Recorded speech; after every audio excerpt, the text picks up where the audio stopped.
workout for tuba players, again, because the sound of the last one is terrible, and hopefully this is better. Also, apologies if I'm not standing straight at you all the time. My camera is here, and my computer is here. So, let's get to it, shall we? All right, so let's think about how you play the instrument. So you've either got it resting in between your legs or on your legs, pardon me, but you've got your arms out this way, right? So we've got one arm up high, hanging out over the top of the instrument. So this is going to be, shoulder up here is going to be kind of tight, possibly. We've also got this arm out in front. But if you, as you're thinking about this, where are your arms? They're out in front. So these muscles tend to get tight.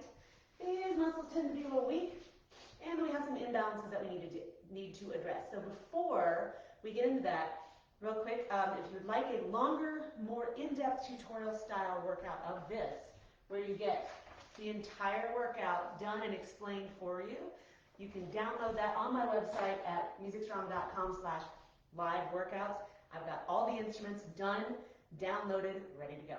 So this is going to be a quick corrective exercise workout that you can do with little to no equipment, and you can do it on its own. You can do it as a warm-up for your regular workouts. You can do this by itself before you play, whatever.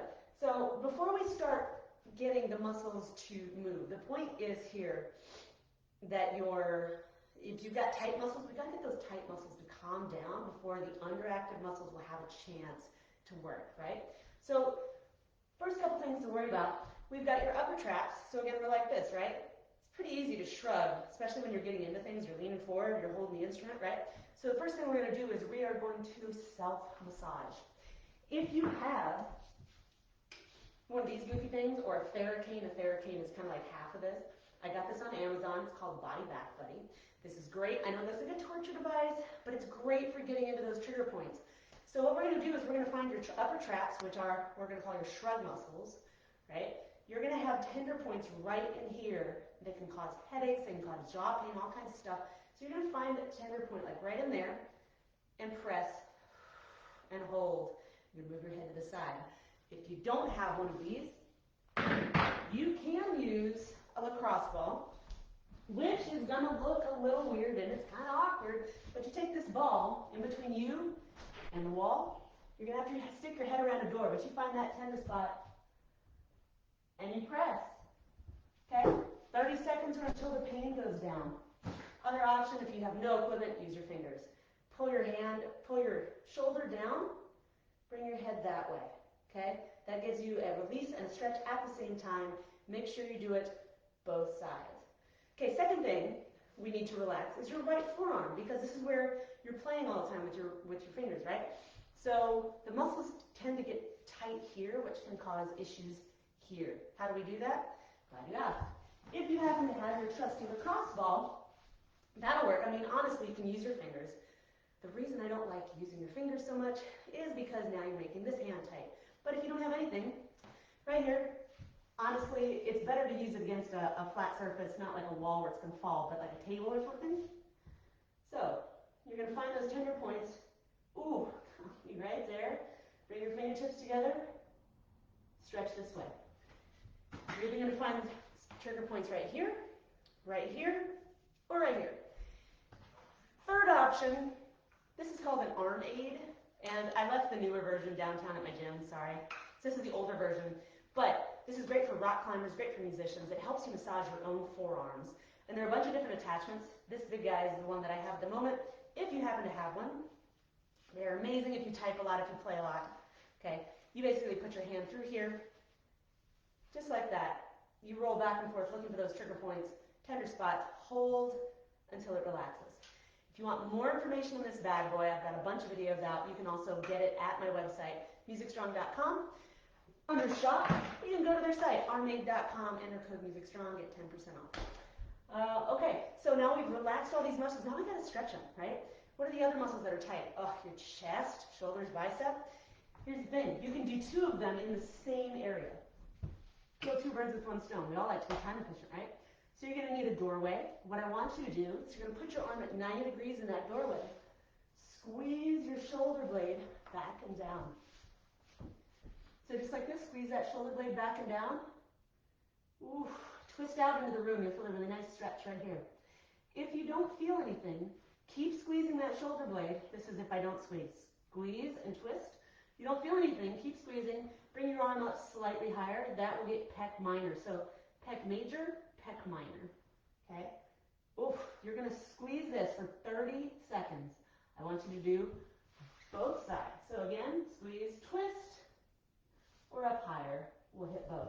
30 seconds each. From here, you can go straight into the shoulder bicep stretch. Our biceps, they don't get enough love. We abuse them, right? We carry, we hold, we do everything. Our biceps are always working because our elbows are bent. How do you stretch them? Hand goes in the doorway, straight arm, and twist away from the wall. Palm is going to go flat, pointing downward, okay? So we're going this way. If you can't get up that high, that's fine. Here's fine. But you're going to go here, twist out. Notice my hand is not like this, nor is it like this. I find that direction gives a better stretch. So we're going to go this way, 30 seconds. Make sure you don't lock the knees. Make sure you're breathing. It should feel real nice, right? Okay, the last thing we have to worry about is we have to roll out your upper back. You need a little bit more mobility. Why? Well, let's think about how you play. We're this way, somewhat, right? Let's show our upper back some love. So if you have a foam roller, and there are a bunch of different types of foam rollers. I've got tons of different types of these, but I'm going to use this one since this is black and this is black. It'll be easier to see. You're going to use a foam roller on your upper back, and everybody who plays an instrument can use this one actually. I don't care what instrument you play, this will be good for you. Do not roll your low back, okay?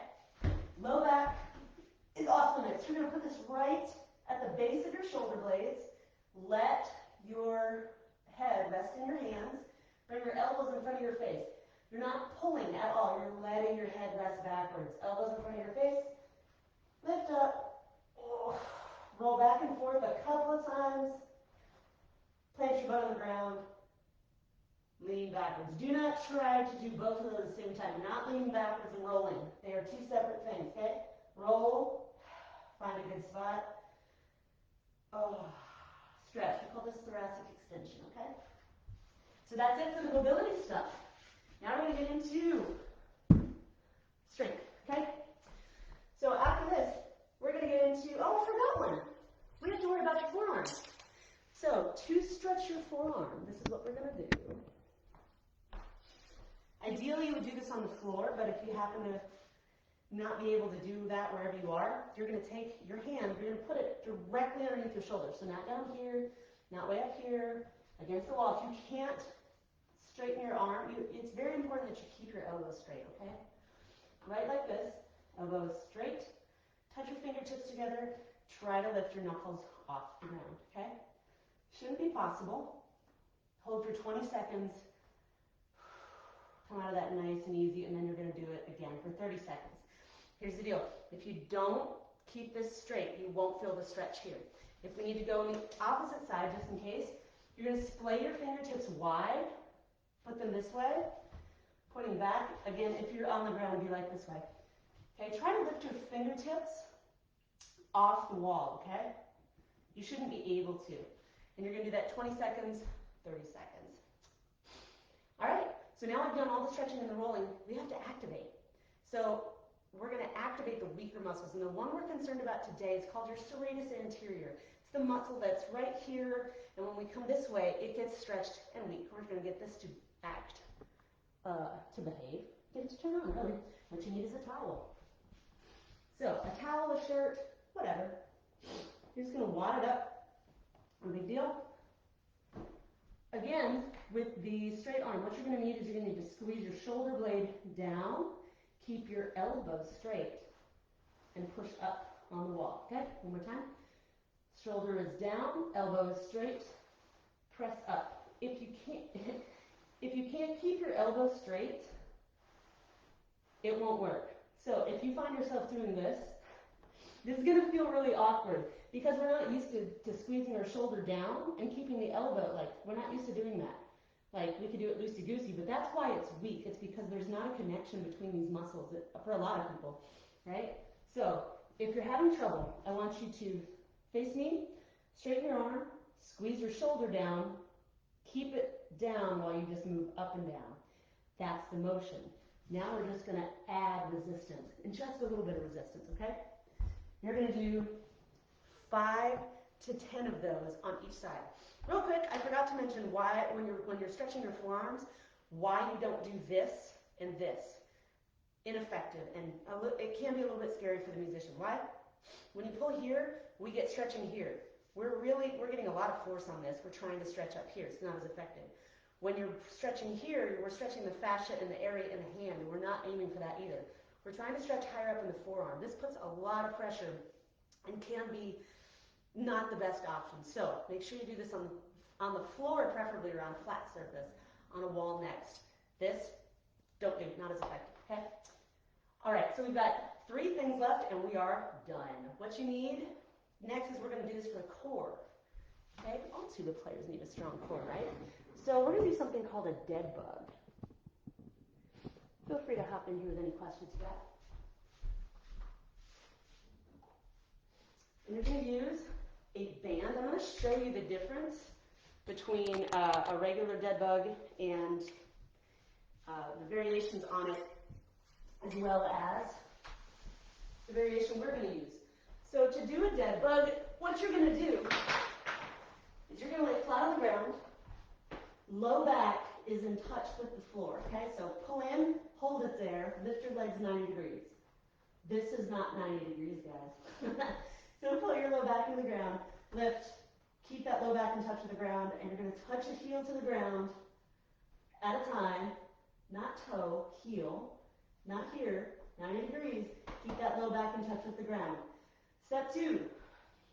I know it looks ridiculous, but it's effective, and it doesn't require anything. And it's not a sit-up, and it's not a plank, right? So low back in touch with the ground, lift up, here, here. Don't let that low back move. You want to make it harder, extend the leg. Same thing. Low back stays on the floor. What we're going to do is you're going to take a band, and I want you to wrap it around something to the side that's sturdy.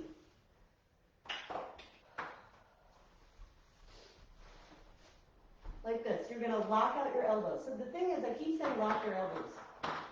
The reason why is anytime you're doing something when your elbows are bent, you're going to be working your arms and your shoulders more, and that's not what we're doing. Anytime your elbows are locked, it transfers force to core or around here, and that is what we're doing. So if you do this and you feel it in your arms, it means your elbows are bent. And if you can't keep your elbows straight, it means the band is too heavy, okay? So either get closer to it. You're going to bring this right in the middle of your body. Notice my elbows are locked. Belly button goes straight into the ground. Hold, lift, and drop 1 heel at a time. Do not let that low back move, okay? You're going to do 30 seconds at least on each side. Turn around. Opposite side. Ooh, don't be surprised if one side is harder to do than another, okay? That's very typical. And that actually gets the cross-body asymmetries in the core. So it's really nice to have that one plus this one I'm showing you at the end. They work well together. So we've got 2 exercises left. One has no equipment. One does have equipment. Here's the exercise. And you can do this. I'm going to show you one. It's all 3. But you have the option to split these into 3 different exercises, or if you're short on time, you can do all 3, okay? So what you're going to do is we're going to do a plank lower to Superman to press up. That's going to hit all the muscles here, getting mobility, stability and strength, and then press up is for your triceps. Here's the motion. You're going to get into a plank position, just like this. Elbows directly underneath, not like this, like this. So I want you to come up into a plank, and then you're going to lower your entire body to the ground as one unit. Notice that my shoulders moved. What I see from my clients who don't have a lot of shoulder mobility is this. Nope, you need to come all the way down, or they'll go this way. You're going to get some of that shoulder dumping, that's all right, okay? So that's the first movement. So we come down, all the way down, extend your arms, lift up, 2,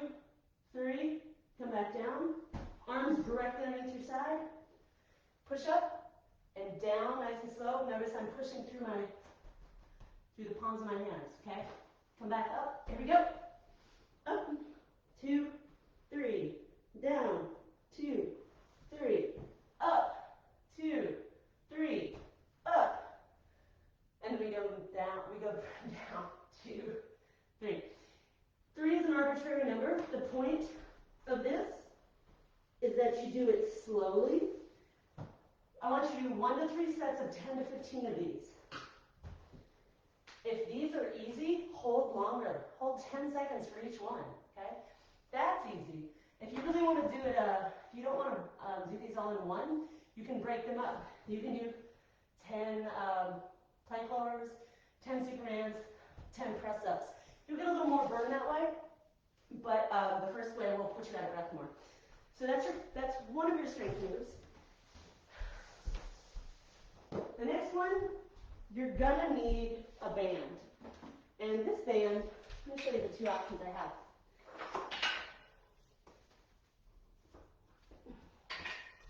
If you have just a regular band with handles, what you can do is wrap around your doorknob, okay? Like this. So can you all see how I did that? It's not just on one way. That way it's the door, it's not going to go anywhere. And you can do the motion like this. Since I happen to have this nifty band here, this is from Perform Better. It's called the travel band for some reason. And as you can see there, it's got this in the middle, so I can put it in a doorway, or shove it in a door without it messing up the tubing. And this is the heavier strength of the two. So I'm going to put it around the doorknob, shut it the door, and we're going to do a squat to a row. What this is going to do is this is going to take our lower body and our upper body and put them together, okay? A couple things to note. When you do a squat, here's what I don't want to see. What I do want to see. Feet go straight, belly button is in, you're braced like someone's going to punch you. Chest is up, your butt's going to go back. Notice my knees I didn't get any of that, okay? Or this. Other thing I don't want to see. No squatting with the knees. Weight goes on your butt, stick your butt out, squat, okay? Chest stays up, belly button in, weights on the heels. Okay, second step, now that we've practiced the squat, doing a row is not as easy as it looks. You're going to lightly grip. You're not death gripping this thing, okay? This is not a bicep workout. Your biceps don't need any help right now. This is going to strengthen back, posterior chain, okay, and your core. I want you to roll your shoulders back and squeeze them down, light grip. You're going to pull your elbows behind you and then come forward again. Pull back and forward. If your back starts to arch, the band is too heavy. So keep braced. Just get this motion down first. If you've never done it exactly this way, it's going to be really weird to put the two of them together. So squeeze and then come back, squeeze and come back. Notice I'm not gripping, no T-Rex rows, so shoulder blades are back and down. Now we're going to put the two together. Belly button's in, you're going to squat, come up, squeeze behind you. You want your arms out while you're doing this, and squeeze. Weights on the heels, squeeze your butt. You're going to do 10 to 15 of these. You notice I didn't come forward when I did that, right? Through here, we're pulling behind, not this way. It makes a big difference, okay? If that's kind of easy, you want to step it up a notch, we can do something called a curtsy lunge. Curtsy lunge I like because it really challenges you in a couple different planes of motion. We're going forward and back, but we're also going side to side. And it's not something we do a whole lot of, but if you think how you play tuba, you've got either here or here. We need a little bit more stability between here and here, both sides. We also need stability side to side. So if we're going to add the row, plus it makes it more interesting, here's a regular lunge. Take a step back and come up. Take a step back. Notice my knee is not traveling forward. I'm also not doing this. Keep your belly button in, chest up, step back, drop that back knee, and come on up. That's a rear lunge. Curtsy lunge, we just go to the side. Step out, and then back, out, and then back, okay? Hope that makes sense. When you add a row, it's going to look like this. Out, row, out, row. lunges in a row. Don't knock it till you try it. I know it feels a little weird, but if you're doing this, you're doing it wrong. Make sure you're going that way. Okay? Whew. All right. That is it for the Tuba workout. Thank you guys for joining me today. It's a lot of fun. If you'd like the more in-depth version of this, you can head over to my website and download the Tuba workout, or really any of the instrument-specific workouts. They're all on my website right now, musicstrong.com/live workouts. You get an hour to an hour and a half workout tutorial plus a full workout plus the corrective exercises that go with for each instrument. Y'all have a great day. Thanks for joining me.